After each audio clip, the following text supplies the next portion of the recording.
पूरी कौम को कायदे आज़म का यौम विलादत और मसीही बिरादरी को क्रिसमस मुबारक हो।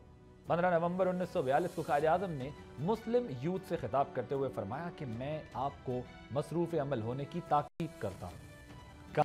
काम काम और बस काम। सुकून की खातिर सब्र, बर्दाश्त और इनकिसारी के साथ अपनी कौम की सच्ची खिदमत करते जाएं।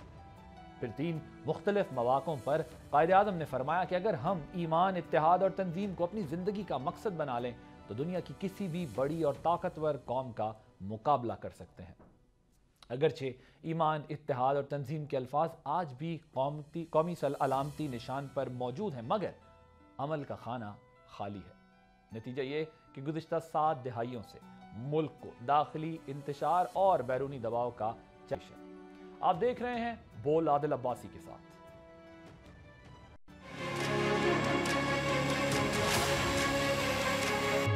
ये पूरी उम्मीद है पीटीआई और हुकूमती पार्टी मिलकर कोई ऐसा हल निकालेंगे जिससे कि पाकिस्तान के बेहतरीन मफाद में अगर हम फैसले करेंगे तो इंशाअल्लाह इसका मुल्क को फायदा होगा।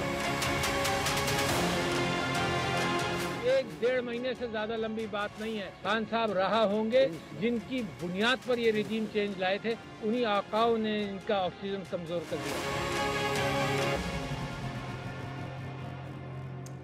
गुज़िश्ता एक हफ्ते से पाकिस्तान के मिसाइल प्रोग्राम और मिलिट्री कोर्ट्स के फैसलों पर बैरूनी दबाव का सिलसिला जारी है। मुल्क की तारीख में इस तरह का दबाव पहली बार नहीं आया।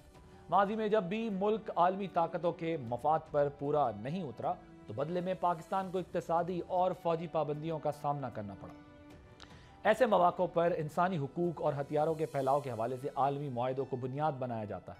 गुज़िश्ता दिनों बाइडन इंतजामिया ने मिसाइल प्रोग्राम से मुंसलिक 4 पाकिस्तानी इदारों पर पाबंदी का ऐलान किया है। अभी ये मामला चल ही रहा था कि यूरोपीय यूनियन, बरतानिया और अमेरिका ने 9 मई के मुल्ज़िमान को सजाएं सुनाने के अमल पर सवाल उठा दिए। हालांकि गुज़िश्ता 10 सालों में दर्जनों शहरियों को फौजी अदालतों से सजाएं सुनाई गई और उन पर अमल दरामद भी हुआ। सवाल उठता है कि फिर एतराज़ क्यों?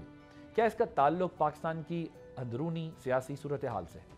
दूसरी तरफ पीटीआई और हुकूमती इत्तेहाद के दरमियान मुज़ाकरात भी जारी हैं, मगर साबिक सदर आरिफ अलवी ने 1.5 माह में इमरान खान की रिहाई की पेशगोई कर दी है।